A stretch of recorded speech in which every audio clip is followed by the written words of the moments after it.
They called him crazy. Even his own pilots thought he'd lost his mind. In the spring of 1944, when the skies over Europe were still dominated by German fighters, one American general proposed a plan so unorthodox, so dangerous, that his peers were certain it would end in disaster. He wanted to send American fighters deep into enemy territory, alone, without bombers to protect, without clear orders to return, and without fear of picking fights wherever they found them. To most commanders, it sounded suicidal.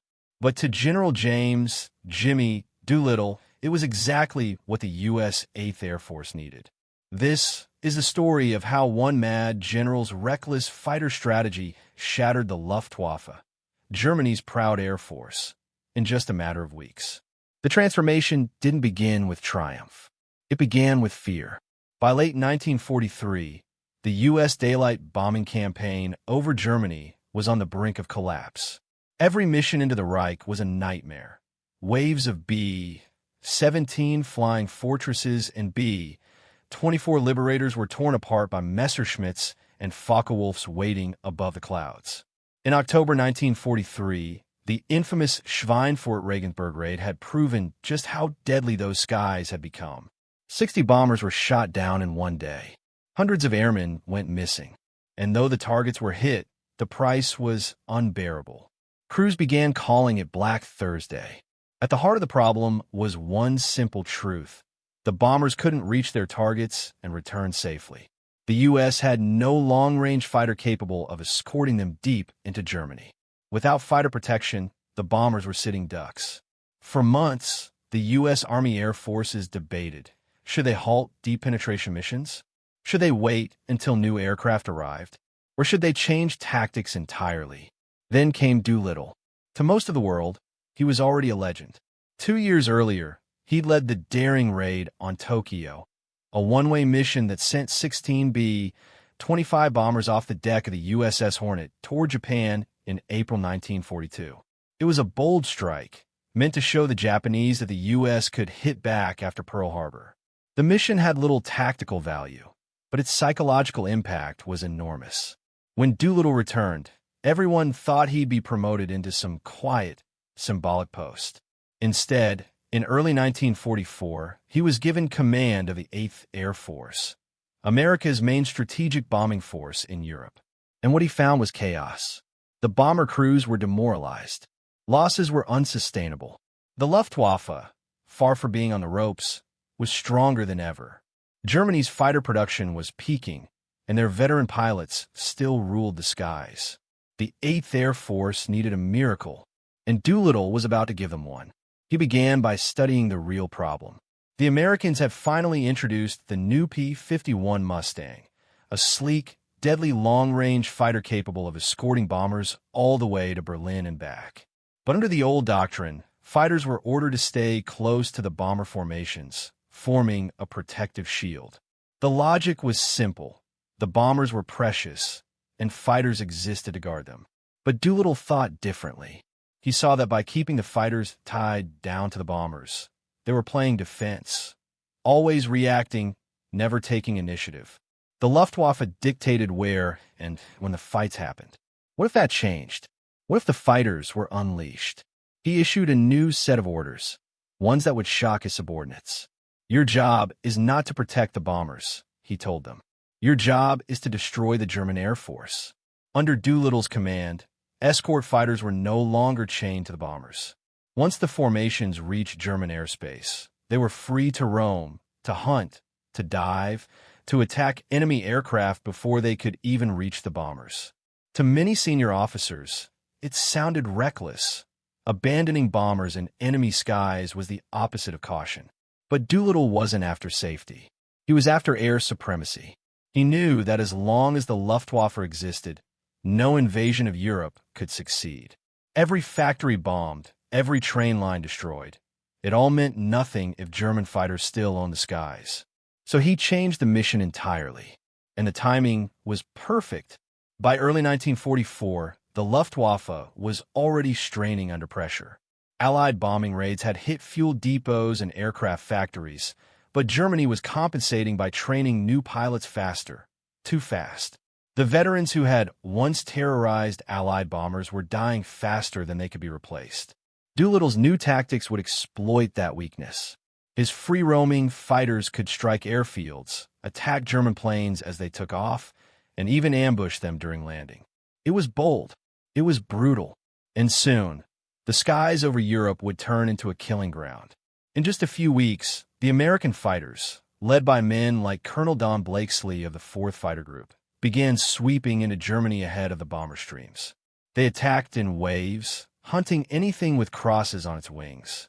By the time the bombers arrived, there were fewer and fewer enemy fighters left to oppose them. The Luftwaffe's backbone was starting to crack. But no one, not even Doolittle himself, could have imagined just how quickly it would break. Because within weeks, the reckless plan of one so-called mad general would not only change the course of the air war, it would destroy the Luftwaffe's ability to fight back forever. By February 1944, General Doolittle's new orders were in full effect, and American fighter pilots were beginning to feel the thrill and terror of what freedom in the skies really meant. They called it the Great Fighter Sweep. Before Doolittle's change, missions had been predictable. Fighters flew tight formations around the bombers, staying defensive, always watching for the enemy to make the first move. Now, the skies were chaos, the kind of chaos Doolittle wanted. Every mission into Germany became a hunt. P-51 Mustangs and P-47 Thunderbolts dived through cloud banks, searching for Luftwaffe airfields. If they saw a line of planes warming up on a runway, they didn't hesitate. They dropped low, guns blazing, shredding the enemy before they ever left the ground. To the Germans, it was shocking. The Luftwaffe had always been the hunter, but now their own airfields had become traps. The turning point came during a series of operations in February 1944 known as Big Week. From February 20th to the 25th, Allied bombers hit targets across Germany: aircraft factories, assembly lines, and engine plants. The idea was simple: cripple German aircraft production once and for all. But Doolittle's real plan ran deeper. While bomber crews believed the goal was industrial destruction, Doolittle wanted something else: to force the Luftwaffe into the air. He knew the Germans couldn't ignore such massive raids. They'd have to rise to defend their cities, their factories, their pride. And once they did, they'd face a new kind of enemy: American fighters free to engage anywhere, anytime. That week, the Luftwaffe took the bait. They sent up everything they had: Bf-109s, Fw-190s, hundreds of fighters clawing for altitude, forming tight, desperate swarms around the bomber streams. But this time, the Mustangs were waiting for them. The new P-51, powered by the British Merlin engine, could outfly almost anything the Germans had. It could dive faster, climb higher, and fight longer. And thanks to its long range, it could escort bombers all the way to Leipzig, Regensburg, even Berlin, then still have fuel left to fight on the way home. Veteran Luftwaffe pilots quickly realized they were up against something different. The Americans weren't tied to the bombers anymore. They were aggressive, coordinated, and terrifyingly persistent. Dogfights erupted from the North Sea to Bavaria. The sky became a swirling battlefield of contrails and cannon fire. In those few days, hundreds of German fighters were destroyed. By the end of Big Week, the Luftwaffe had lost nearly a third of its frontline strength. Dozens of experienced pilots, men who had been flying since the Battle of Britain, were gone. And that was exactly what Doolittle wanted. He wasn't just after planes. He was after pilots. You could rebuild factories. You could build new fighters. But you couldn't replace the experience of a veteran ace overnight. Every time a seasoned Luftwaffe pilot went down, Germany's air defense grew weaker. The replacements being rushed from flight schools had barely 100 hours in the cockpit. Many had never even fired their guns in combat. Now, they were facing battle-hardened American squadrons led by men who had fought over Italy, North Africa, and France. The results were devastating. By March 1944, Luftwaffe commanders were reporting critical losses. Some squadrons could barely field half their required aircraft. Fuel shortages made training impossible, and morale was collapsing. Yet, back in England, some bomber crews were still skeptical of Doolittle's tactics. They'd watched enemy fighters slip past escorts and tear into bomber formations. To them, it felt like the free roam policy left them exposed. But Doolittle had a grim response. He believed that short-term losses were necessary to win the long war.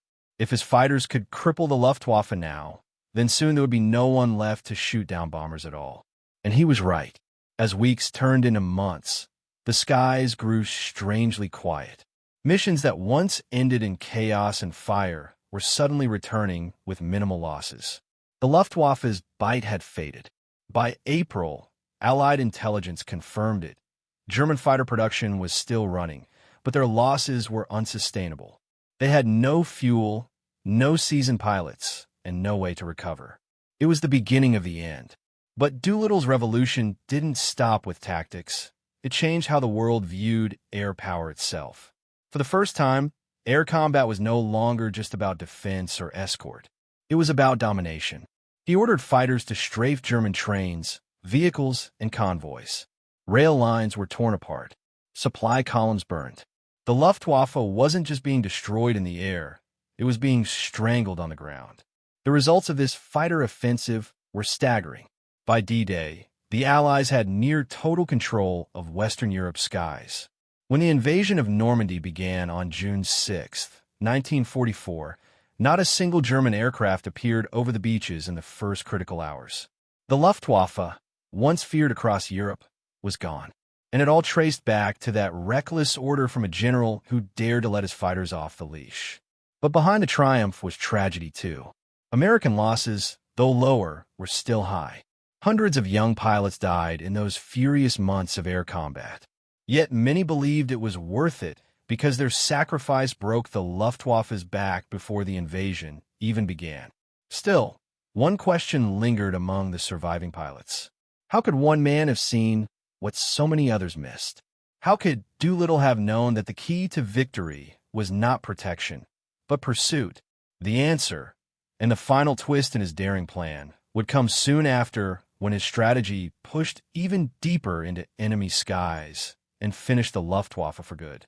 By the spring of 1944, Germany's once proud Luftwaffe was a shadow of its former self. The skies that had once belonged to the Reich were now ruled by silver Mustangs streaking through the clouds with American stars on their wings. But Doolittle wasn't satisfied yet. He wanted to finish it completely. He ordered his fighters even deeper into enemy territory. No longer were they content with ambushing interceptors. Now they hunted the Luftwaffe's lifeblood, the airfields, the training schools, the fuel depots. Each day began the same way. Dawn patrols lifting off from muddy English bases, engines growling in the mist, pilots clutching thermos coffee and hoping to make it home. They crossed the channel, climbed to altitude, and dove toward their targets with one purpose: to make sure the Luftwaffe could never rise again. It worked. American fighters were now prowling over Berlin itself, a thought that had been unthinkable just months earlier. German ground crews scrambled to hide aircraft under camouflage nets, but reconnaissance photos told the truth. Smoking craters where runways had been, hangars reduced to rubble, and hundreds of planes destroyed before ever leaving the ground. By May, the Luftwaffe's defense network had collapsed. The famous WWII fighter arm, once the terror of Europe, had lost more than half of its remaining aircraft in a single month. Pilots described eerie missions where no German fighters appeared at all. "It's like flying over an empty sky," one Mustang pilot wrote. No tracers, no attacks, just silence. But there was one final test. On June 6, 1944, D-Day, the greatest invasion in history began. Thousands of ships crossed the English Channel.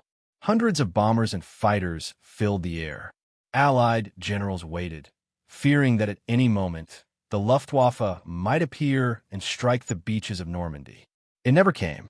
Out of nearly 12,000 Allied aircraft flying that day, the Luftwaffe managed to launch fewer than 300.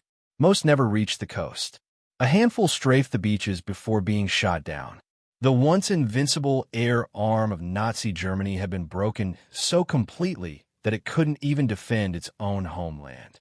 And at the center of that victory stood one man, General James Doolittle, the mad general who had dared to defy every doctrine of air warfare. In the months that followed, his strategy became the model for modern air power. Air superiority was no longer just a slogan. It was a prerequisite for victory. Every Allied operation, from Normandy to the final push into Germany, succeeded because Doolittle's fighters ruled the sky. Yet Doolittle himself was never one to boast. When asked after the war how he felt about being called reckless, he smiled and said, "You can't win wars from a defensive posture."